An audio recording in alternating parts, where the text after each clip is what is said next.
Hello friends, good morning everyone. Today Friday, வெள்ளிக்கிழமை. இன்றைக்கி நிறைய வேலை இருக்குது. ஸோ ஃபஸ்ட்டு நம்ம செய்ய வேண்டிய முக்கியமான வேலையை செஞ்சிடலாம். நம்ம செவ்வாய்க்கிழமை நட்சத்திர கோயிலுக்கும் அமாவாசைன்ட்டு மேல்மலையனூரும் போயாச்சு. அதனால் வீட்டில் வேல் அபிஷேகம், விநாயகர், சிவன் யாருக்குமே அபிஷேகம் பண்ணல. அதனால் இன்றைக்கி காலையிலேயே அபிஷேகம் முடிச்சுட்டு அதுக்கப்புறமேட்டுக்கு மற்ற வேலையை பார்க்கலாம். ஃபஸ்ட்டு விநாயகருக்கு உண்டான அபிஷேகம் பண்ணோம். விளக்கு ஏற்றியாச்சு.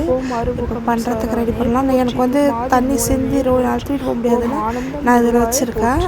முதல்ல பால் அபிஷேகம். தப்பாக நினச்சிக்காதீங்க, என்னால் ஒரு கையிலே வச்சுட்டு கேமரா வச்சுட்டு வீடியோ எடுக்க முடியல. நான் அதனால் அபிஷேகம்லாம் முடிச்சுட்டு உங்கள்கிட்ட நான் காமிக்கிறேன். எங்கும் இருப்பவனே போற்றி, முடிஞ்ச வரைக்கும் இருக்கு அணிந்தவனே போற்றி, ஓம் ஏழை பங்காளனே போற்றி. எல்லா அபிஷேகமும் முடிச்சிட்டேன். ஆனால் அப்போ வீடியோ எடுக்கல, வேறு எதுவும் இல்லை.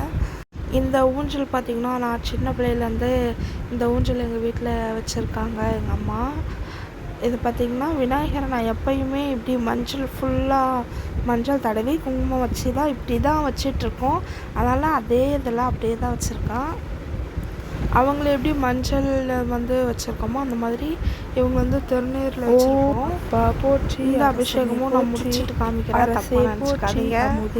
முடிஞ்சிச்சுன்னா எடுக்கிறேன். ஓம் அத்தா போற்றி, ஓம் அற்புதா போற்றி, ஓம் அறிவா போற்றி, ஓம் அம்பாளா போற்றி, ஓம் அரியை போற்றி, ஓம் அருந்துவா போற்றி, ஓம் அணுவே போற்றி, ஓம் அன்பே போற்றி, ஓம் ஆதியே போற்றி, ஓம் ஆத்மா போற்றி. சிவபெருமானோட அபிஷேகம் முடிஞ்சிருச்சு. அது எதில் வைப்போமோ அந்த பலகையும் க்ளீன் பண்ணி அதில் எடுத்து வச்சாச்சு. இப்போ அடுத்தது முருகரை அபிஷேகம் பண்ண போகிறேன். நான் அவங்களோட அபிஷேகமும் முடிச்சுட்டு நான் உங்களுக்கு ஒட்டுக்காக காமிக்கிறேன். அபிஷேகம் முடிச்சிட்டேன். இது இவங்களுக்கும் 5 அபிஷேகம் தான். பால், தயிர், பன்னீர், திருநீர், குங்குமம் அபிஷேகம் தான் பண்ணியிருக்கேன். பச்சை பட்டாடை அலசி போட்டு காஞ்சதுக்கப்புறம் தான் இதில் கட்டியிருக்கேன்.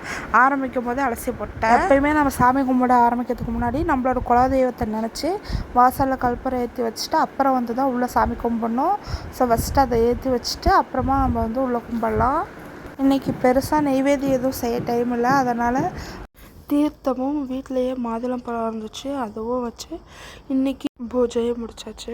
நான் வில்வாரணி முருகர் கோயிலுக்கு போனது, நட்சத்திர கோயில் சொல்லுவாங்க இல்லைங்களா, அதோட வீடியோ நான் இன்னொரு நாளைக்கு போஸ்ட் பண்ணுறேன். இப்போ தீபாரதனை காட்டலாம். தொடர்ந்து நம்ம சேனலுக்கு சப்போர்ட் பண்ணிகிட்டே இருங்க. உங்களுக்கு பிடிச்சிருந்தா லைக் பண்ணுங்கள், மற்றவங்களுக்கும் ஷேர் பண்ணுங்கள்.